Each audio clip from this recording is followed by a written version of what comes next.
저는 2007년 7월 7일에 결혼을 했습니다. 기념일을 잘 기억하지 못하는 저에게 하나님께서 긍휼을 베푸신 것 같아요. 37, 잊을 수가 없어요. 네.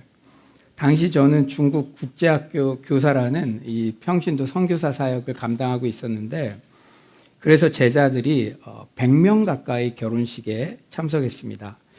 서울에서 부산까지 온 그런 의리의 친구들도 제법 많았어요. 제자들이 북적북적하니 결혼식이 참 은혜롭더라고요. 그런데 이후 식사 시간에 다소 난감한 일이 발생했습니다. 뷔페 식당을 빌려서 식사를 제공했는데 청소년들 100여 명이 달려드니까 무슨 메뚜기 떼 지나간 것처럼 음식들이 바닥이 막 났습니다. 당시 결혼 예식 자체보다도 식사 부족할까 봐 얼마나 진땀을 뺐는지 모릅니다. 여러분들이 결혼식장에 가서 축의금도 냈는데 밥이 떨어졌다 생각해 보세요. 표현할 수도 없고, 이게 밥이 진짜 중요하잖아요. 그렇습니다. 결혼 예식에서 하객들 식사는 너무나 중요하죠. 그런데 오늘 본문에서도 너무나 난감한 상황이 발생했어요. 예수님께서 초대받은 가나 혼인 잔치에서 포도주가 떨어졌습니다. 우리 3절 한번 다 같이 한번 읽어볼까요? 3절입니다. 3절 시작. 포도주가 떨어진지라 예수의 어머니가 예수에게 이르되 저들에게 포도주가 없다 하니. 당시의 결혼은 요즘의 결혼과 달랐어요. 고대 근동지방의 결혼은 부모들이 중매에서 협약서를 작성한 후 회당에서 서약하고 예물을 교환하고 나면 신랑과 신부는 각자 자기 집으로 돌아갔습니다. 그러니까 첫날 밤을 같이 보내지 못하고 각자 돌아간 거예요. 그러니까 얼마나 기다려졌겠습니까? 법적으로는 부부 사이였지만 그들은 그 약혼 기간 동안 최소한 2개월에서 길게는 1년까지 서로 떨어져 살았어요. 떨어져 사는 동안에 얼마나 결혼식 날짜를 기다렸겠습니까? 드디어 기다리는 기간이 끝나면 신랑이 친구들과 함께 길거리로 나가 대개 밤중에 횃불을 밝히고 자기 집에서 신부의 집까지 행진을 했습니다. 세상에서 가장 행복한 노래가 어우러진 오색 찬란한 행렬이었죠. 이후 신부 집에서 부부를 축복하며 행복을 비는 덕담들이 오간 후에 신랑은 신부를 데리고 집으로 옵니다. 그러면 거기서 가족과 친구들이 모여 장장 일주일 동안 잔치를 벌이죠. 모든 결혼식은 그 신랑 신부, 그 가족만의 잔치가 아니라 마을 전체를 위한 공공의 잔치였습니다. 결혼이란 단지 결혼하는 커플뿐 아니라 공동체 전체의 일이었기 때문이에요. 그런데 이런 배경하에 오늘 본문을 보면 처음에는 엄청난 재앙으로 시작합니다. 결혼잔치에서 가장 중요한 요소 한 가지인 포도주가 떨어져 버렸기 때문입니다. 기본적으로 잔치는 이제 끝나버린 거예요. 이것은 단순히 예법을 어긴 정도가 아니라 사회적, 심리적 파국이었습니다. 명예와 수치를 중요하게 여기는 전통 문화에서는 있을 수 없는 일이 일어난 거예요. 지금도 동양에서는 손님 대접이 신성한 의무로 간주되고 있으며 그 의무를 다하지 않으면 드물게나마 법적 조치를 당하는 경우도 있습니다. 명예와 수치를 중요시하는 문화에서 여러분이 만약 가족의 위신을 떨어뜨렸을 경우 그 굴욕이 얼마나 클 것인지 상상해 보세요. 미투 운동 이런 것들 한국에 막 휩쓸고 지나갔던 때 있었잖아요. 그런데 미투 운동 등으로 그 당사자가 자살하는 안타까운 사건이 우리 사회에 있었을 때 그 원인이 자녀와 가정에 미칠 수치심을 견디지 못해 그랬다는 기사도 제가 직접 봤습니다. 아버지가 자신이 젊었을 때 행했던 그 잘못된 일이 지금 결혼했는데 만천하에 드러나니까 내 가족과 이 자녀에게 미칠 수치심 때문에 그것을 견디지 못하고 스스로 생을 마감했다는 것이죠.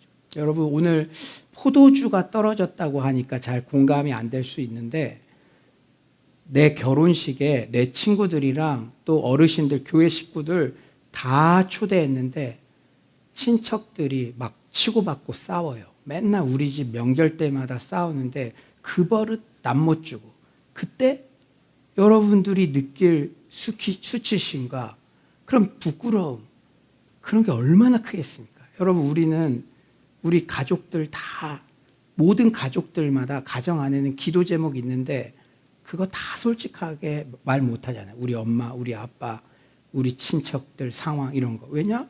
그거 다 얘기했을 때 그런 수치심, 그런 괴로움들이 있으니까. 근데 오늘 그런 것에 대한 본문이라는 거예요.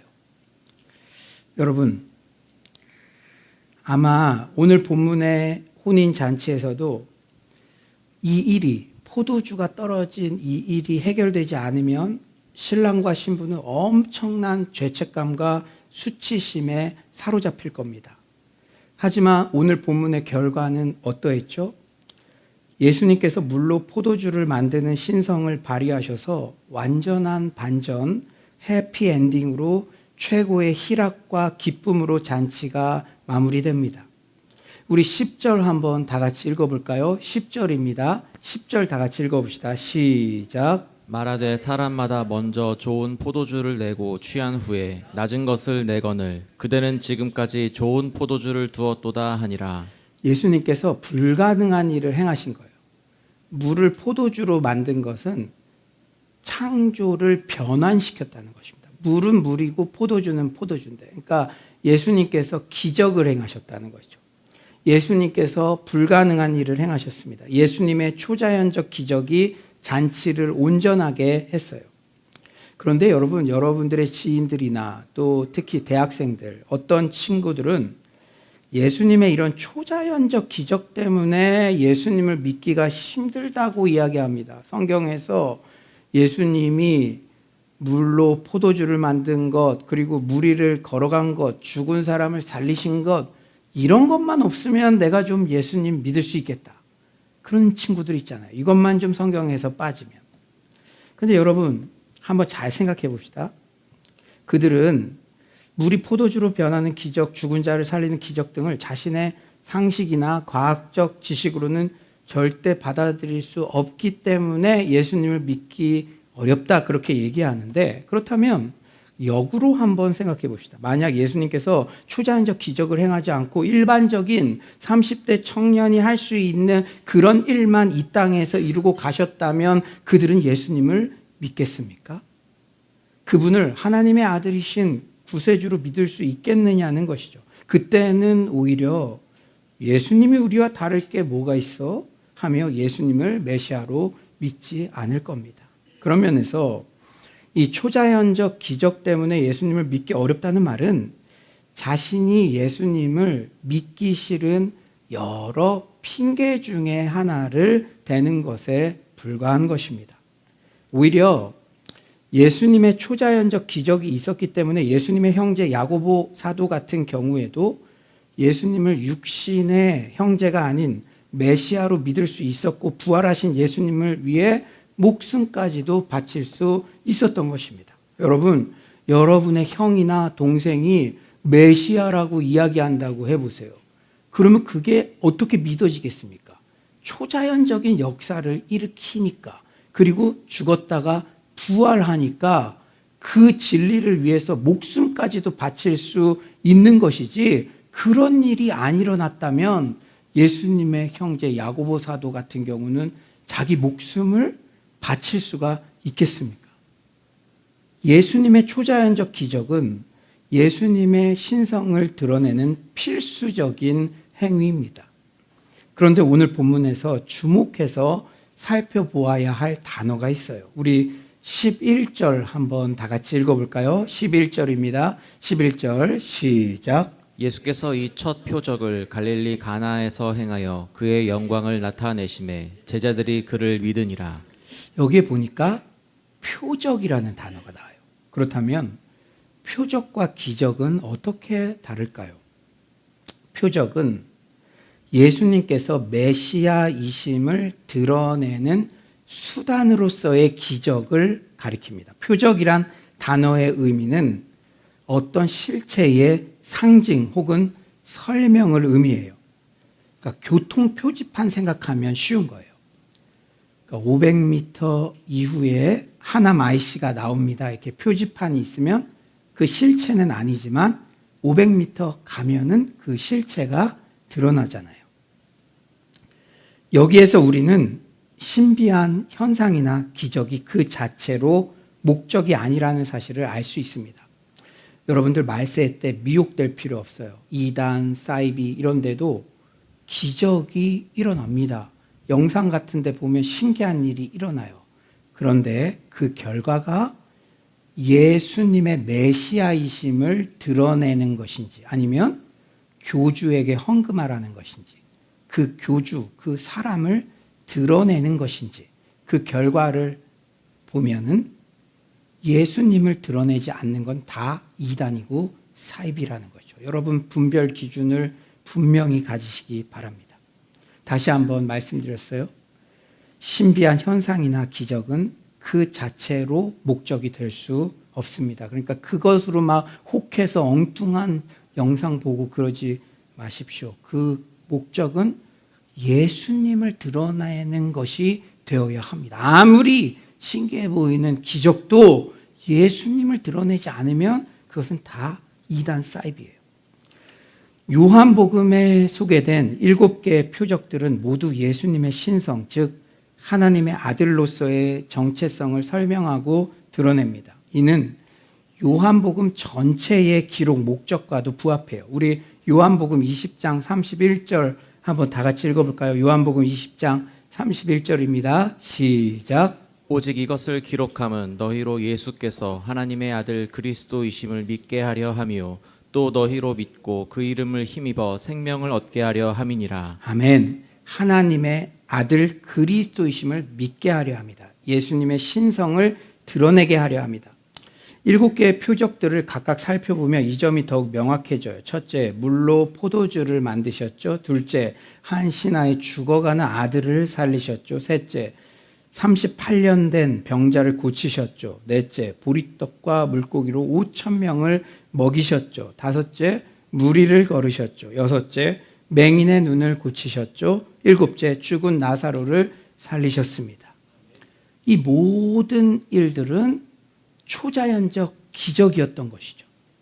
예수님의 표적은 그가 하나님이 보내신 분임을 증거하며 그를 믿을 때 하나님 나라가 우리에게 초자연적으로 도래할 수 있다는 것을 믿게 합니다. 여러분, 저는요, 성경을 진리라고 안 믿는 게 더 기적인 것 같아요. 구약의 많은 선지자들도 메시아가 초자연적인 방법으로 하나님 나라의 도래를 드러낼 것이라고 그렇게 수백 년 전에도부터 예언을 했어요. 우리 이사야 35장 5절에서 8절 이사야 선지자가 예언한 말씀이 이 요한복음의 7개의 표적에 그대로 드러난다는 거예요. 우리 이사야 35장 5절에서 8절 저와 여러분이 한 절씩 읽겠습니다. 그때에 맹인의 눈이 밝을 것이며 못 듣는 사람의 귀가 열릴 것이며 그때 저는 자는 사슴같이 뛸 것이며 말 못하는 자의 혀는 노래하리니 이는 광야에서 물이 솟겠고 사막에서 시내가 흐를 것임이라. 뜨거운 사막이 변하여 못이 될 것이며 메마른 땅이 변하여 원천이 될 것이며 승냥이에 눕던 곳에 풀과 갈대와 부들이 날 것이며 거기에 대로가 있어 그 길을 거룩한 길이라 일컫는 바 되리니 깨끗하지 못한 자는 지나가지 못하겠고 오직 구속함을 입은 자들을 위하여 있게 될 것이라. 우매한 행위는 그 길로 다니지 못할 것이며. 이렇게 이사야 선지자가 메시아가 올 때 하나님 나라가 임할 때 어떤 일들이 일어나는지를 분명히 밝혔는데 그 일 그대로 예수님께서 행하셨다는 것을 요한복음의 대표적인 7개의 표적도 그대로 입증하고 있다는 것이죠. 그런데 요한복음의 7개의 표적들이 무조건 시간 순서상으로 기록된 게 아니에요. 오늘 첫 번째 표적인데 첫 번째 일어나서 기록된 게 아니에요. 저자 사도 요한이 일정 부분 편집한 겁니다. 요한복음 21장 25절 우리 다 같이 한번 읽어볼까요? 21장 25절 시작. 예수께서 행하신 일이 이외에도 많으니 만일 낱낱이 기록된다면 이 세상이라도 이 기록된 책을 두기에 부족할 줄 아노라. 아멘. 사도 요한이 요한복음을 썼는데 예수님 행하신 거 다 쓰면은 엄청 많다. 그러니까 그 중에 가장 대표적인 것을 취합해서 적었다는 거예요. 특히 첫 번째 표적은 중요도, 대표성 등을 고려할 때 다른 표적들의 표본이 됩니다. 샘플이 됩니다. 그래서 이 첫 번째 표적이 중요한 거예요. 사랑하는 여러분, 그런데 이런 상황을 한번 가정해 볼까요? 여러분이 신문 편집자인데 물로 포도주를 만든 기적과 죽은 사람을 살린 기적 중에 어떤 사건을 신문 1면에 배치하시겠습니까? 그 신문이 많이 팔리려면 한번 대답해 보세요. 어떤 사건을? 그렇죠. 우리가 일반적으로 생각할 때 죽은 자를 살리신 것 같은 표적이 더욱 대단해 보이고 주의를 집중시키기 좋은 것 같은데 왜 사도 요한은 물로 포도주를 만든 가나 혼인잔치 사건을 첫 번째 표적으로 배치시켰을까요? 그 이유는 잘 들으세요. 가나 혼인잔치 표적이 예수님을 영접할 때 임하는 하나님 나라의 본질을 가장 집약적으로 드러내는 표적이기 때문입니다. 우리가 지금 시리즈 설교 듣고 있죠. 행복으로의 초대. 하나님 나라가 내 삶에 온다. 부제죠. 하나님 나라가 임할 때 그 하나님 나라의 본질을 가장 집약적으로 드러내는 표적이에요. 이 첫 번째 표적이 그만큼 중요하기 때문에 첫 번째 배치된 것입니다. 유대인의 혼인잔치에서 가장 중요한 것은 포도주예요. 그런데요, 포도주가 없는 잔치는 바로 지금 온 인류의 생명 없는 상태, 즉 사망의 상태를 말합니다. 어떤 상태를 말한다고요? 인류의 선악과 범죄 이후 지난주에 설교 들었죠. 우리 하나님과의 관계가 단절되자 하나님께서 주신 인생의 목적과 미래에 대한 보장을 믿고 누리는 삶이 상실됐죠. 그게 상실되니까 외로움과 허무감과 두려움 속에서 욕망에 이끌려 살아가는 인류의 상태가 바로 포도주가 없는 잔치입니다. 저 가정이 겉으로 보기엔 행복해 보여. 저 사람이 공부도 열심히 하고 돈도 많아 보이고 행복해 보여. 잔치는 벌어졌는데 본질적인 게 빠졌어. 포도주가 없어. 저 사람이 행복해 보였다가도 다음날 아침에 일어날 땐 불행감이 몰려오고 죽고 싶고 순간순간 그런 상태. 그것을 말하는 거예요. 여러분, 신랑 신부의 입장을 한번 생각해 보세요. 그들이 이 혼인잔치 준비하려고 노력 안 했겠습니까? 혼인 예식을 위해 정말 최선을 다해 준비했을 거예요. 만약에 신랑 신부 중 제2형이 있었다면 한 200명 정도 올 테니까 포도주는 몇 리터 정도 준비하면 되겠다. 한 명이 평소 얼마 먹으니까 그런 것도 충분하게 계획해서 준비했을 거예요. 하지만 자신들이 통제할 수 없는 상황에 의해 가장 중요한 포도주가 동이 났습니다. 이게 인생이에요. 이게 하나님과 단절된 인생들의 현재의 상태입니다. 여러분, 이 신랑 신부가 느꼈을 좌절감과 불안과 수치심이 상상이 가나요? 결혼잔치는 축하해주고 행복해줘야 하는데 우리 엄마 아빠가 막 싸워. 우리 가족들이 막 싸워. 얼마나 수치스럽겠습니까? 얼마나 마음에 손님들 죄책감이 있겠습니까? 손님들한테. 그런데 이게 우리 인생들이 당하고 있는 하나님과의 관계가 단절된 사람들의 상태라는 거예요. 하지만 예수님께서 잔치를 온전케 하셨습니다. 우리 인생도 여러분 얼마나 노력합니까? 저는요, 이 수많은 사람들이 인터뷰했지만 한 명도 나는 불행해지고 싶다고 사는 사람 없어요. 다 행복해지고 싶어요. 그 노력도 많이 합니다. 우리 인생도 진정한 기쁨과 행복을 위해 정말 최선의 노력을 기울여 왔죠. 학문으로, 과학으로, 철학으로, 의술로 어떻게든 더 나은 세상을 만들려 노력해 왔어요. 그런데 여러분, 지금 의료 서비스가 100년 전보다 상상할 수도 없을 정도로 발전했죠. 과학도 얼마나 발전했습니까? 뭐 배달, 뭐 이런 거 얼마나 편리합니까? 그런데 왜 자살률은 더 높습니까? 인간이 아무리 노력해도 한계가 있다는 거예요. 우리의 모든 시도는 뭔가 늘 허전합니다. 저는 오늘 본문을 묵상하면서 아주 중요한 인사이트를 얻었어요. 행복하다고 이렇게 기억하는데 대부분 많은 사람들이 가정에 대한 이야기를 많이 해요. 우리가 아무리 밖에서는 행복하다고 보여주고 칭찬받고 그래도 가정 안에서 관계가 불행하다고 느끼면 그 인생은 혼자 있을 때 불행감 가운데 나가는 거죠. 오늘 가정 안에서 벌어진 일이에요. 사랑하는 여러분, 지난 금요일 아침 대체 휴일이었던 어린 조카들과 아들들을 제가 에버랜드에 데려다 줬어요. 저 주일 준비하라고 평소 아내가 그런 일을 도맡아서 다 해줬었는데 아직 아내 허리가 온전하지 않아서 제 생각에 아침 일찍 데려다 주고 재빨리 오면 금요일 오전 시간이 보정되겠다 싶어서 운전대를 제가 잡았습니다. 그런데 웬걸, 수많은 자동차가 에버랜드 주차장 1km 앞까지 꽉 막혀서 대기하고 있더라고요. 저는 생전 처음 당하는 광경에 문화 충격을 받았습니다. 그리고 제가 핸들 잡은 게 다행이다 싶었어요. 허리 안 좋은 아내가 이거 잡았으면 진짜 어떻게 될지 안 움직여요. 1km 정도 그냥 꽉 막혀서. 사람들이 제가 좀 이런 생각이 들더라고요.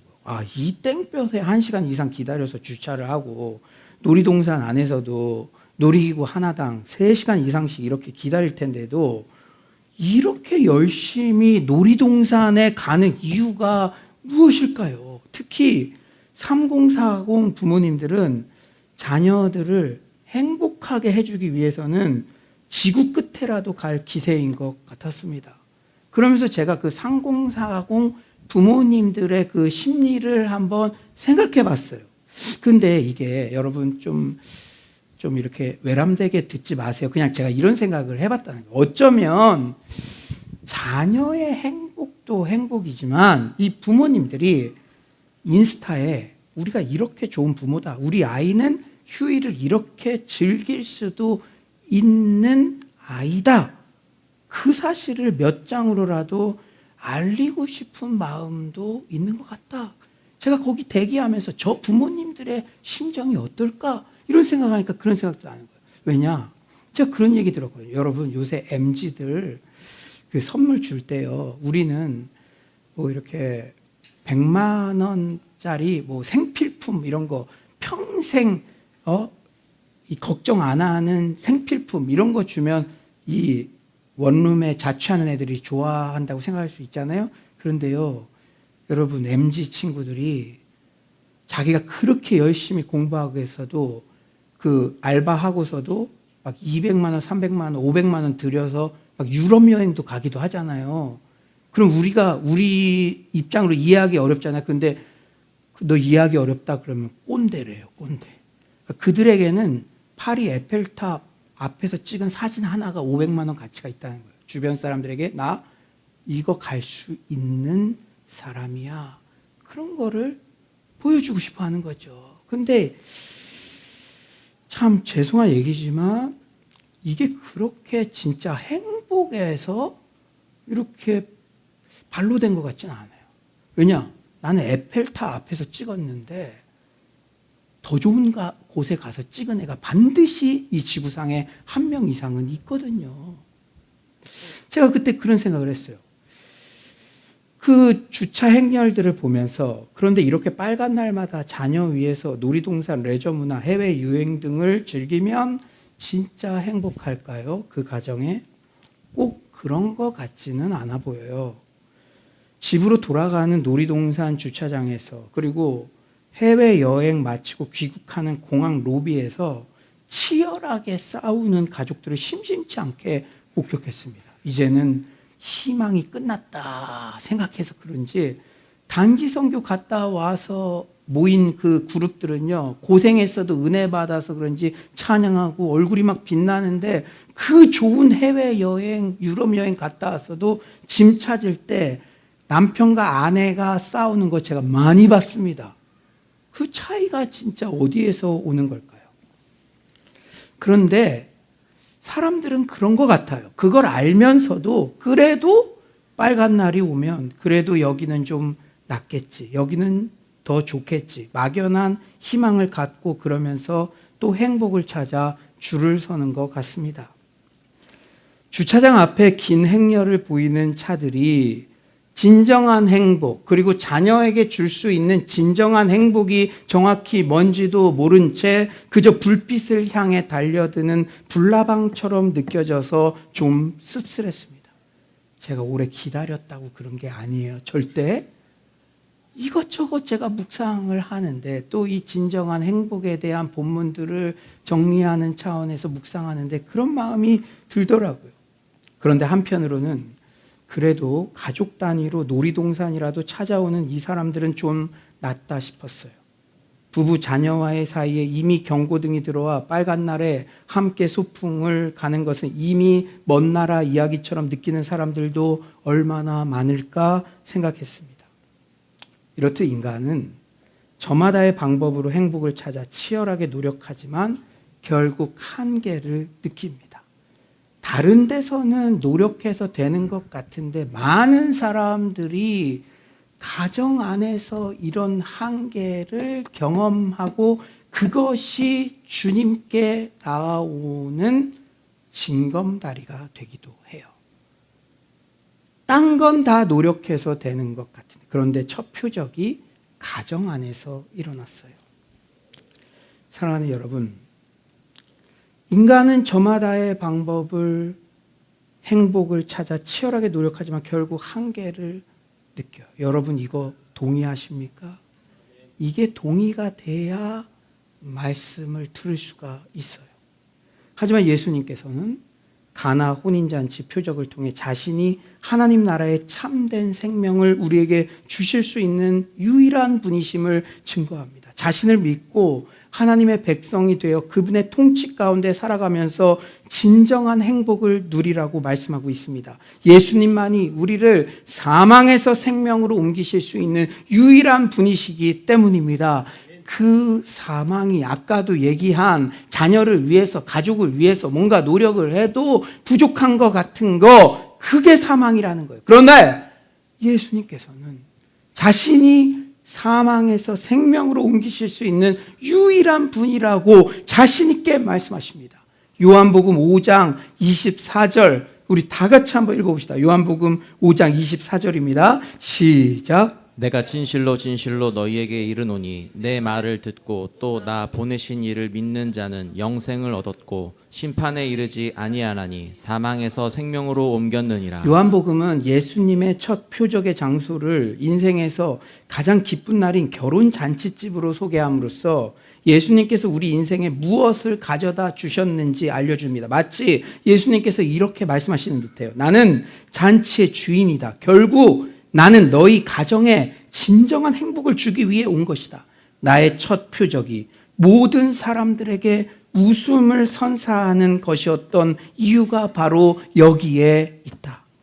요한복음 10장 10절 또한 말씀하시죠. 내가 온 것은 양으로 생명을 얻게 하고 더 풍성히 얻게 하려는 것이라. 한 걸음 더 나아가 제가 너무나 놀랐어요. 이사야 25장 6에서 8절은 하나님의 백성에게 최종 목적으로 선사해 주시는 하나님 나라에 대해서 이렇게 묘사합니다. 우리 6에서 8절 우리 다 같이 한번 읽어볼까요? 시작. 만군의 여호와께서 이 산에서 만민을 위하여 기름진 것과 오래 저장하였던 포도주로 연회를 베푸시리니 곧 골수가 가득한 기름진 것과 오래 저장하였던 맑은 포도주로 하실 것이며 또 이 산에서 모든 민족의 얼굴을 가린 가리개와 열방 위에 덮인 덮개를 제하시며 사망을 영원히 멸하실 것이라. 주 여호와께서 모든 얼굴에서 눈물을 씻기시며 자기 백성의 수치를 온 천하에서 제하시리라. 여호와께서 이같이 말씀하셨느니라. 아멘. 첫 번째 표적이 가나 혼인잔치, 포도주. 이 이사야 말씀, 수백 년의 시차를 두고 쓰여진 이사야의 예언에서 뭐라 그럽니까? 하나님 나라의 그 모습을 포도주로 연회를 베푸신다. 예수를 영접하면 우리 가정에 임하는 그 하나님 나라, 포도주로 연회를 베푸신다. 첫 번째 표적에 나오는 가나 혼인잔치의 이미지가 그대로 투영되어 있습니다. 예수 그리스도는 우리 인생에 황홀한 기쁨과 마음의 깊은 만족을 주기 위해 오셨습니다. 나중뿐 아니라 바로 지금 이 순간에도 우리는 그 기쁨과 만족을 누리며 사는 줄 믿습니다. 맞아요. 예수님을 영접할 때 우리에게 임하는 하나님 나라는 진정한 행복과 기쁨과 만족이 넘치는 잔치집입니다. 그게 본질이라는 거예요.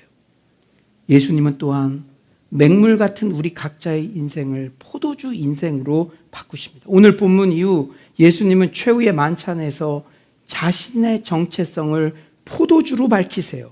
누가복음 22장 20절 이렇게 말씀하시죠. 저녁 먹은 후에 잔도 그와 같이 하여 이르시되 이 잔은 내 피로 세우는 새 언약이니 곧 너희를 위하여 붓는 것이라. 포도주인 예수님은 최고의 혼례를, 잔치를 가능하게 하는 분이십니다. 그분이 가는 곳에는 아무리 슬프고 외롭고 고단해도 잔치의 유쾌한 분위기가 조성됩니다.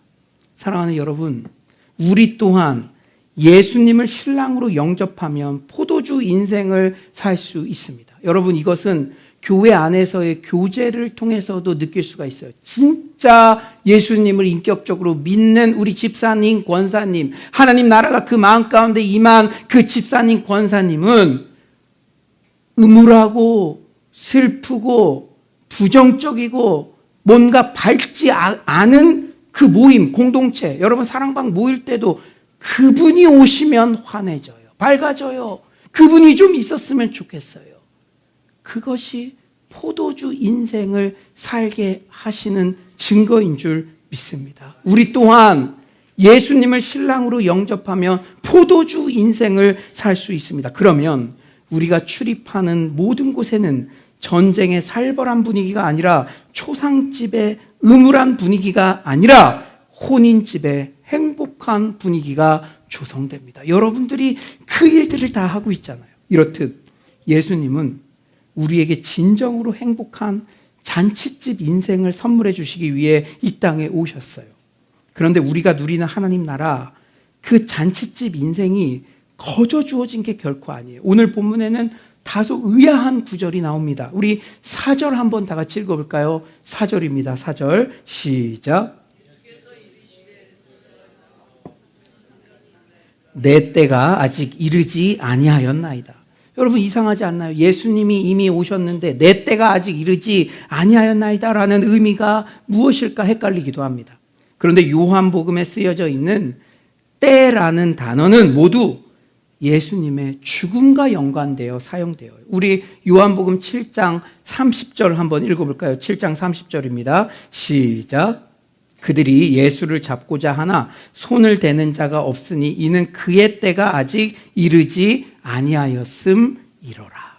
여러분, 그런 의미에서 오늘 본문에 내 때가 아직 이르지 않았다는 대답의 1차적 의미는 구속사의 정점인 예수님의 십자가 죽음의 때가 아직은 도래하지 않았다는 것입니다. 그런데 이 말씀이 저에게 얼마나 큰 감동이 되었는지 몰라요. 예수님은 모든 사람들이 웃고 떠드는 그 잔치집에서도 홀로 죽음을 생각하셨습니다. 그가 홀로 죽음을 생각하고 표적을 행하는 그 순간 우리에게는 잔치와 기쁨과 환희가 주어졌어요. 그의 죽음으로 우리의 모든 죄책감과 수치심은 사라졌습니다. 한마디로 그의 죽음으로 영원한 잔치가 우리 인생에 선물되었습니다. 서른 잔치는 끝났다는 책 속에만 존재하는 제목이 되었어요. 그의 죽음으로 우리 인생의 잔치는 영원히 계속됩니다. 그러므로 우리가 단기 선교 가거나 이렇게 은혜 받는 예배에 함께 하거나 하나님 나라가 내 마음에 임할 때 그 행복, 그 잔치, 여러분들이 소그룹으로 모일 때, 어디에 함께 갈 때 깔깔거리고 그 행복한 모습들, 이 인터뷰한 모든 분들이 가장 행복했던 순간이라고 느끼는 그러한 상황들.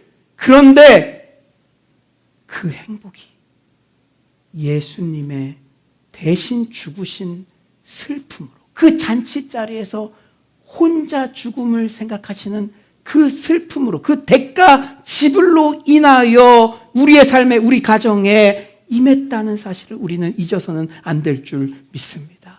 그러므로 우리는 행복한 그 순간에도 예수님의 사랑을 느끼게 되는 것이죠. 이제 말씀을 정리하겠어요. 예수님을 영접할 때 우리 안에 임하는 하나님 나라가 혼인 잔치집으로 묘사되었다는 것이 정말 환상적이지 않나요? 만약에 하나님 나라가 예수님 지고 가신 골고다 언덕길로 묘사되었다면 그래도 할 수 없는 거잖아요. 그런데 예수님을 영접할 때 우리에게 임하는 하나님 나라를 혼인 잔치집으로 묘사해 주셨습니다. 여러분, 우리가 실존해서 누리지 못하는 것, 우리의 감정, 그것은 믿을 만한 게 못 돼요. 우리가 예수를 영접하면 반드시 우리 삶 가운데, 우리 가정 가운데, 우리 공동체 가운데 잔치집이 시작되는 줄 믿습니다. 이게 정상적인 거예요. 사랑하는 여러분, 이런 말씀을 우리에게 주셨다는 게 너무나 감사해요. 그것도 완전히 수치심과 절망감으로 망할 뻔한 결혼식이 이보다 더 좋을 수 없는 잔치로 드라마틱한 반전을 이루었습니다. 여러분, 처음부터 좋았다면 그것도 좋겠지만 완전히 망해갔는데 반전이 일어났을 때 그 기쁨이 어떻습니까? 그걸 우리에게 주신다는 것이죠. 사랑하는 여러분, 지옥에서 천국으로 롤러코스터를 탄 신랑 신부가 느끼는 행복감은 더더욱 고조되었을 것입니다. 그런데 최고의 혼인잔치인 하나님 나라가 우리 가운데 임할 때 중요한 프로세스가 있었어요. 오늘 본문을 보면 우리 5절 한번 다 같이 읽어볼까요? 5절입니다. 시작. 그의 어머니가 하인들에게 이르되 너희에게 무슨 말씀을 하시든지 그대로 하라 하니라. 주님께서 무슨 말씀을 하시든지 그대로 하라. 맞습니다. 주님의 말씀에 순종할 때, 주님의 통치를 받을 때, 또 가정 안에서도 주님의 통치를 받을 때 내가 먼저, 다른 불신자 생각할 게 아니라 주님의 통치를 내가 받고 하나님께서 말씀하시는 것을 순종할 때 하나님 나라를 누리게 될 줄 믿습니다. 지난주에도 동일한 말씀 주셨죠. 갈라디아서 2장 20절 말씀. 내가 그리스도와 함께 십자가에 못 박혔나니 그런즉 이제 내가 사는 것이 아니요 오직 내 안에 그리스도께서 사시는 것이라. 이것이 진정한 행복의 원리인 줄 믿습니다. 그런데 9절에 중요한 말씀이 있어요. 9절 한번 다 같이 읽어봅시다. 9절입니다. 시작. 연회장은 물로 된 포도주를 맛보고도 어디서 났는지 알지 못하되 물떠온 하인들은 알더라. 아멘. 여러분에게 질문하겠어요. 연회장이 더 행복할까요? 물떠온 하인들이 더 행복할까요? 여기서 연회장은 신랑일 수도 있고 그 연회 전체를 주관하는 책임자, 신랑의 아버지일 수도 있죠. 그러면 이 연회장은 이게 포도주가 어떻게 포도주로 바뀌었는지 이유는 알 수 없지만 누린 거예요. 그 행복을 누린 거예요. 연회장은 그냥 수지 맞았어요. 그런데 물떠온 하인들은 그 원리를 알죠. 그리고 그거에 동참했죠. 그러면 우리는 흔히 그냥 공짜로 뭔지 모르지만 그 진정한 행복 같은 거, 그거 누리는 거, 그게 더 행복한 것처럼 생각해요. 연회장처럼. 그리고 그래서 휴일날마다 그런 행복의 단면이죠. 이게 영원한 거 아닌 것 같아도 그냥 아이에게 내가 이거 해줬다. 부모의 만족감이 됐든 아이의 즐거움이 됐든 그런 거 자꾸 하는 거예요. 연회장처럼. 그냥 그 단면들 그거 누리려고. 그런데 다시 한번 묻습니다. 연회장이 더 행복할까요? 물떠온 하인들이 더 행복할까요? 사도행전 20장 35절에 그 답이 있어요.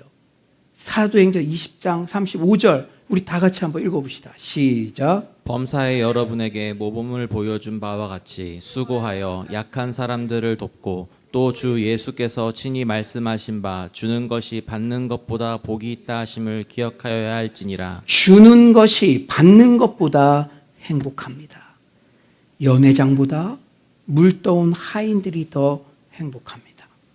단순한 행복의 수혜자가 아니라 진정한 행복의 근원을 알고 행복의 전달자가 되는 사람이 더 행복한 것입니다. 그런 의미에서 여러분은 가장 행복한 자들입니다. 우리는 진정한 행복의 근원, 그 비밀을 이미 아는 자입니다. 빨간 날마다, 휴가 때마다 기회만 있으면 희미한 행복의 단편을 찾아 헤매는 인생들, 우리 가족들에게 진정한 행복의 근원 예수 그리스도를 전하고 함께 주님의 통치에 순종하여 평생 기쁨과 행복과 만족이 넘쳐나는 웃음이 끊이지 않는 잔치집 인생, 그런 잔치집 가정, 그 하나님 나라를 누리는 서울의 모든 성도님들 되시기를 간절히 축원합니다.